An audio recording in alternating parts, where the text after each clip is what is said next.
Hello everyone, कैसे हैं आप सभी। आई होप सब बहुत अच्छे होंगे। ईश्वर की कृपा सबके ऊपर बनी हुई है। और देखते हैं आज की रीडिंग में आपके लिए क्या आता है। अपना नाम क्लेम कर लीजिएगा, ठीक है। चलिए रीडिंग स्टार्ट करते हैं। पॉजिटिव माइंड रखिएगा। लाइक और कमेंट्स किया कीजिए जिससे कि एनर्जी बैलेंस रहे, ठीक है। और जिन भी आप इष्ट देव को मानते हो उनके लिए भी उनका भी नाम ले लिया कीजिए। ओके एंड देखते हैं क्या आया है।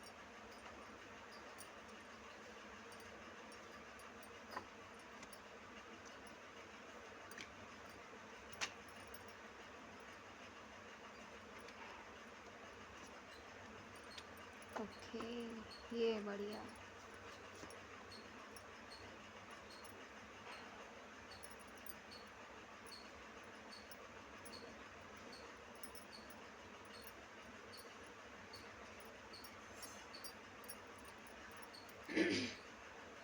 तो इसका बॉटम ऑफ द डेक है द हर्मिट, द हेरोवेट। तो ये किसी चीज़ के लिए बताना चाहते हैं, कोई आपके ऊपर जिस तरह से राज करना चाहता हो। ईश्वर आपको यही बताना चाहते हैं कि आप द सन की एनर्जी में रहते हो। आपके अंदर एक बच्चा है, उस बच्चे के साथ छेड़छाड़ बहुत ज़्यादा होती है। मतलब आपने एक तरह से उसे मार दिया है। क्यों? अगर ये ज़िंदा होगा ना आपका ये बच्चा, तो आप ज़िंदगी में कभी भी हार नहीं मान पाओगे, हमेशा आगे बढ़ते रहोगे। लेकिन अगर आपने ये बच्चा अपना कहीं खो दिया तो बस वहीं हार आपकी निश्चित है। ये आपके अंदर का ही बच्चा है, 10 सन की एनर्जी है आपकी। आपकी ज़िंदगी में बहुत कुछ आने वाला है, लेकिन उसके लिए आपको अपना जो बचपना है वो नहीं जाने देना है। साथ में आपको पेज ऑफ शॉर्ट्स की भी एनर्जी है। आपको सही आइडियाज़ भी रखने हैं अपने पास में। लोगों से टेंशन से दूर रहना है। आपके साथ जिस किसी ने भी गलत किया है उनको सज़ा ज़रूर मिलेगी। ये देखिए, बादलों से हाथ आया हुआ है किसके लिए? उन लोगों के लिए जो आपके साथ गलत करते हैं। और आपके लिए भी आया है कि आप सूखी लकड़ी में भी पत्ते उगा सकते हो। इस तरह की एनर्जी है आपकी। आप चाहो तो कुछ भी कर सकते हो, इसीलिए कभी भी हार मत मानना बस। और अपना जो बैलेंस है ये बना कर रखना है, क्योंकि लोग कुछ हैं जो आपका बैलेंस बिगाड़ना चाहते हैं। ये दिख रही है ये लेडी आपके ऊपर राज करना चाहती है बहुत ज़्यादा। ये चाहती है कि आप इसके हिसाब से रहो। इसके हिसाब से रहोगे तो ये आपको अच्छे से रहने देगी। आपका जो बच्चा है ना, जो बचपना है, वो इसी ने ही मारा है। इसने ही आपको बड़ा बनाने के चक्कर में आपका बचपना गायब कर दिया। आपको नहीं करना है ऐसा। हम यही आपको बताएंगे। आगे देखते हैं आपके लिए क्या आता है। ये देखिए, आप बहुत ज़्यादा मेहनती हो, बहुत ज़्यादा। 8 नंबर की एनर्जी है। आप जितना कुछ भी करते हो ना, ये लोग उसकी सराहना आपको नहीं देते हैं। आप कुछ भी करते हो अच्छा, इन ऐसे लोगों के लिए आप बहुत कुछ करते हो। लेकिन ये लोग क्या करते हैं, आपको सराहते नहीं है कि आपने ये किया है, वो किया है, अच्छा किया है। आपकी बड़ाइयाँ नहीं होती है, बुराइयाँ करते हैं, ताकि आपका जो कॉन्फिडेंस लेवल है वो लो हो जाए। उसके लिए सारी चीज़ें होती हैं। लेकिन आपको ऐसा नहीं करना है, ऐसे लोगों की बातों में नहीं आना है। ये आपको इस तरह से रखना चाहते हैं। आपके पास में ये देखिए, आपके 3 जग अगर गिर चुके हैं तो 2 तो भी भरे हुए हैं। लेकिन आप नेगेटिविटी की तरफ जा रहे हो कि हाय हमारे साथ ये हो गया, वो हो गया, हमारा कोई साथ नहीं देता है, हमारे साथ में सारी चीज़ें गलत ही होती हैं। क्यों सोच रहे हो? ईश्वर तो है ना आपके साथ। ये देखिए, उन्होंने अपनी लाठी तक उठाई हुई है ऐसे लोगों को देखने के लिए। फिर आप क्यों ऐसी चीज़ों में पड़ रहे हो? बिना आँख मूंदे ही चल रहे हो कि क्या सही है क्या गलत है। अरे आप सही हो, आप मेहनती हो। ये देखिए, आप मेहनती हो। आप बहुत ज़्यादा एक नेचुरल लीडर की तरह हो। आप चाहो तो कुछ भी कर सकते हो, लेकिन आपको अपनी मेहनत हमेशा आगे रखनी है। आप मेहनत करोगे तभी आपको सक्सेस मिलेगी, वरना नहीं मिलेगी, ठीक है। ये आपके ऊपर डिपेंड करता है कि आपको क्या करना है। ऐसे लोगों से बचकर रहना है बस।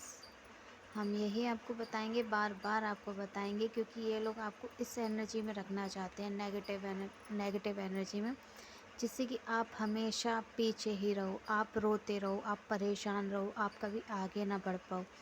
आप इन सारी चीज़ों को छोड़ दो, ईश्वर का साथ आपके ऊपर से चला जाए, इसके लिए ये सारी चीज़ें होती हैं।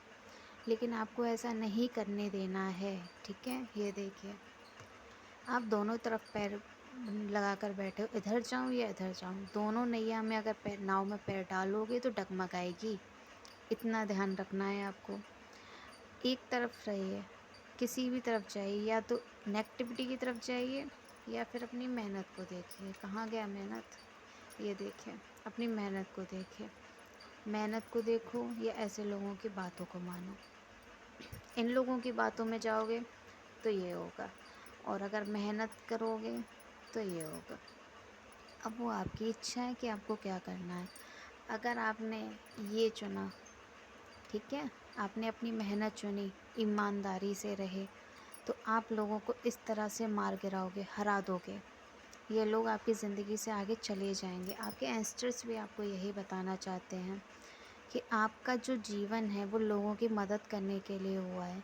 लोगों, बिना किसी इच्छा के कि आपको ये मिलेगा वो मिलेगा किसी की मदद करने से। तो ये चीज़ आपको नहीं सोचनी है कि आपको क्या मिलेगा क्या नहीं मिलेगा, बस आपको लोगों की मदद करनी है। वो भी उन लोगों की जिनको सच में इन चीज़ों की ज़रूरत है, चाहे वो पैसे से हो या वो वेल्थ से हो, यानी कि शरीर से हो, जैसे स्वास्थ्य से, और या फिर लोगों का खाने पीने के हिसाब से हो, ठीक है। किसी भी चीज़ से आप मदद कर सकते हो, जितना आप कर सको। आपका जन्म ही लोगों की मदद के लिए हुआ है। जजमेंट का कार्ड है, एंसेस्टर्स आपके साथ में है, यानी आपके पूर्वज आपके साथ में है, वो हमेशा आपके साथ में, ईश्वर आपके साथ में है। और क्या चाहिए आपका? भाग्य का जो पहिया है ना, इसे कोई नहीं हटा सकता है, कोई भी नहीं निकाल सकता है, चाहकर भी। आपका जो पहिया है ना, ये थोड़ा बहुत अप्स एंड डाउन होगा। क्यों? क्योंकि ऐसे नागिन जैसे लोग आपकी ज़िंदगी में आते रहेंगे। ये देखिए, ये दिख रहा है, ये नागिन है, ये आपको डसने के लिए हमेशा आते रहेंगे, लेकिन आपको इससे बचना है, हमेशा बचना है। अगर आपने इससे नहीं बचे तो बस वहीं आपका खेल हो जाएगा ख़त्म। इस तरह से बस रोते रहना, और कुछ भी नहीं होगा। 9 नंबर की एनर्जी है, बहुत ज़्यादा आप डिप्रेशन में चले जाते हो, बहुत ज़्यादा आप परेशान रहते हो। क्यों रहते हो? किस चीज़ की सोच है आपको? रात में नींद नहीं आती है? क्यों नहीं सोते हो भाई? प्रोजेक्शंस किए हुए हैं किसी तरह के, ये देखिए, ये दिख रहा है, ये प्रोजेक्शंस हैं आपके ऊपर किसी तरह के, जो आप जहाँ सोते हो, बैठते हो, उठते हो, वहाँ ये सारी चीज़ें की गई हैं, और आपको रात में नींद भी नहीं आती होगी। बट आपकी जस्टिस होगा आपके जीवन में। ये देखिए, आपके जीवन में जस्टिस है, न्याय होगा, न्याय के देवता आपके साथ ही हैं। आपने जो कुछ भी ईश्वर से मांगा था, अपनी फैमिली के लिए मांगा था, वो कंप्लीट हो जाएगा। Don't worry. 10 नंबर का कार्ड है, 11 नंबर का कार्ड है, दोनों नंबर ही बहुत अच्छे हैं। अब ये आपको देखना है क्या करना है क्या नहीं। यस का कार्ड है, ठीक है, यानी कि आपने जो कुछ भी ईश्वर से मांगा था वो आपको मिलने वाला है। आपने बहुत सुंदर घर मांगा था, अपनी परिवार को बहुत अच्छे से रखना चाहते थे, खुश रखना चाहते थे, वो सब आपका कंप्लीट होने वाला है, ठीक है। बट ऐसे लोगों से आपको बचना है। ये जो इंसान है ना, ये मेल फीमेल कोई भी हो सकता है, ये बहुत ज़्यादा गलत चीज़ों में पड़ा हुआ है। ये दिख रहा है, ये इस तरह से आपके ऊपर बैठे रहना चाहते हैं, आपके ऊपर राज करना चाहते हैं, लेकिन आपको ऐसा नहीं करने देना है इसे। बस आगे आपकी इच्छा है कि आपको क्या करना है क्या नहीं। ईश्वर ने जितना आपको बताने के लिए कहा था, हमने आपको बता दिया है। आगे आपकी मर्ज़ी, और जितना हो सके उतना लाइक किया कीजिए, और कमेंट्स में राधे राधे या जय श्री राम ज़रूर लिखा कीजिए, क्योंकि हमारे हनुमान जी की एनर्जी आई है, हमारे राम जी की एनर्जी आई है, वो आपको देखना है, ये उनका दरबार है। क्या करना है आपको? जय श्री राम ज़रूर लिखा कीजिए। हम यही बोलेंगे आपसे, बार बार बोलेंगे। ओके। और ये जो जितनी भी वीडियोस हैं ना, ये टाइमलेस होती हैं। जब भी आपको इनकी ज़रूरत होगी, ये खुद ब खुद आपके पास में आ जाएंगी। चाहे ये कितनी भी पुरानी हो, अभी आई हो या कल आई हो या 2 साल पहले आई हो, ये आपके पास तभी आएगी और आप इस वीडियो को पूरा तभी देख पाएंगे, समझ पाएंगे, तब आपको इसकी नीड होगी, ज़रूरत होगी। तभी आप इसे देख पाओगे, वरना नहीं देख पाओगे। ठीक है। राधे राधे। ईश्वर की छड़ी का ध्यान रखना, जादुई छड़ी है ये। ठीक है। ये आपको बचाएगी भी और आपके लिए भी खड़ी हो सकती है ये लाठी। अगर आप सही राह पर नहीं चले तो आपकी भी बैंड बजा देगी ये, क्योंकि ये ईश्वर की लाठी है। ठीक है। राधे राधे।